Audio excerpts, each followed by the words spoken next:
السلام عليكم ومرحبا وكل سنة أنتم طيبين.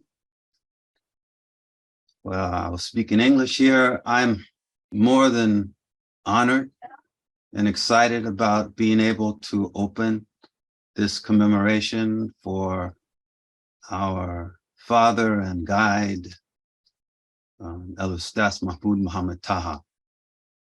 And he is a man worthy of remembering. He was truly and is truly a man of God. And by that I mean he was a person who practiced compassion and kindness and morality day in and day out. His morality came from his worship, his ability to stand in that courtroom and face what was certain execution at that time, which he knew was coming long before he arrived in the court. The day he got out of prison, he told us what was coming. And he said to the authorities that very night he got out of prison, I know what your plan is, and I'm as clear of your plan as I am that you're listening to this conversation on the phone. You have your plan, and I have my plan. And Ustaz Mahmoud walked directly towards that destiny, which was his and his alone. None of us who followed him were injured. He took full responsibility for his interpretation of Islam. He would not, out of his compassion, allow anyone else to suffer the consequences of what was his responsibility. This is evidence of his worship. It's evidence of the fact that he had achieved a quality of humanity that is rarely seen on this earth. And he achieved it by applying himself day in, day out, during his waking hours and during his sleep, to the path of the Holy Prophet Muhammad sallallahu alaihi wasallam. Ustaz Mahmoud's insight into Islam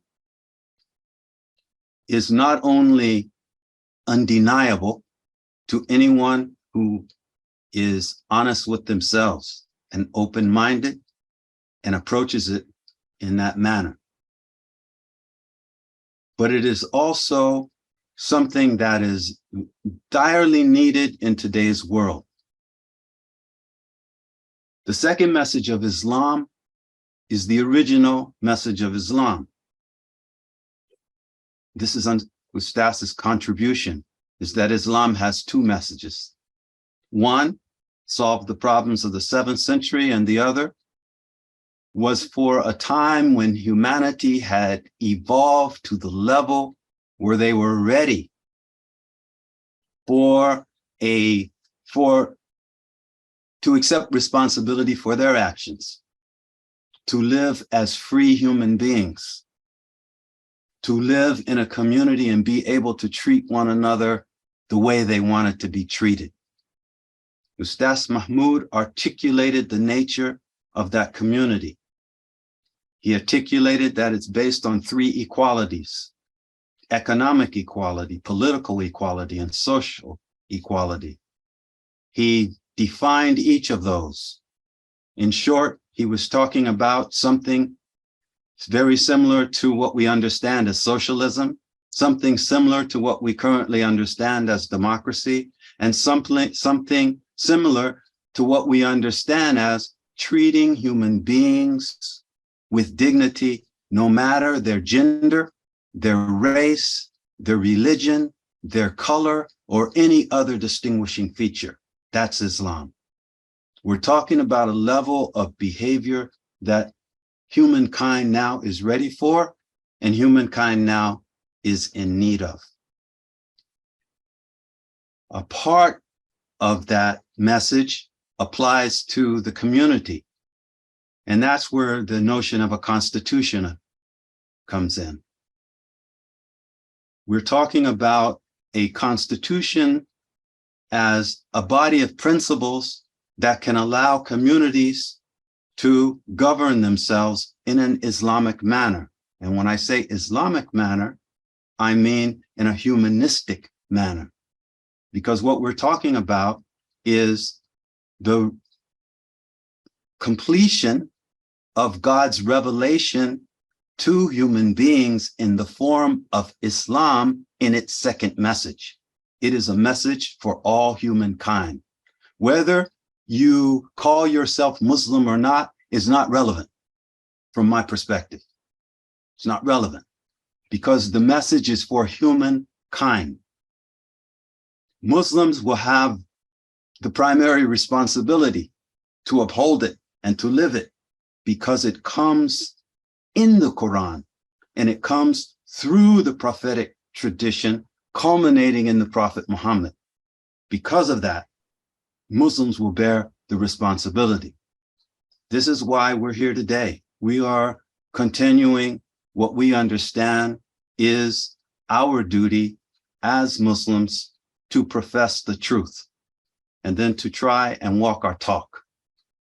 What we're hoping for today is that people in the audience will reflect upon what is being said and will engage in dialogue and ask questions and share their opinions, because that's what is necessary at this point in time. Human beings need to engage with their minds and their hearts fully in the question of how to reconcile our physical existence with the reality that this is a spiritual reality with only a spiritual manifestation. If that is the truth, and if God exists, and if Islam is the culmination of the monotheistic tradition, then there is a responsibility upon those who that message has been revealed to explore it with their minds and their hearts and ask themselves the questions of, is our current understanding consistent with the reality around us? Is it going to allow us to solve our problems?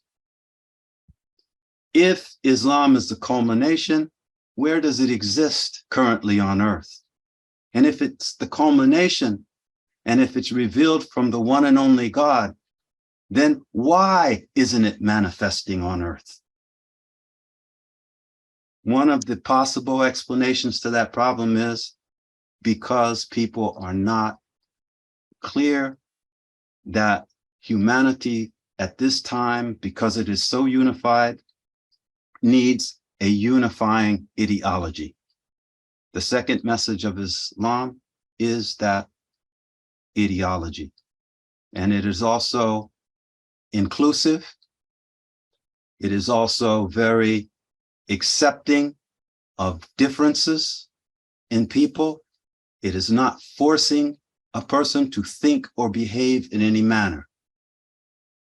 We will talk about how the Constitution exists and how it provides for the rights of all people governed under it, whether we're talking at a national level or at a global level.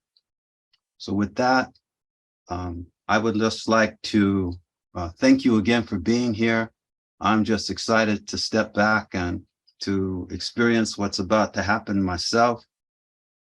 Baraka fikum to anybody who's lost anybody during this difficult period of time. And I would like to then end by introducing a spiritual hymn, Salamun Ayyuha El Insan, which will be sung by a collection of the sisters of the New Islamic Mission.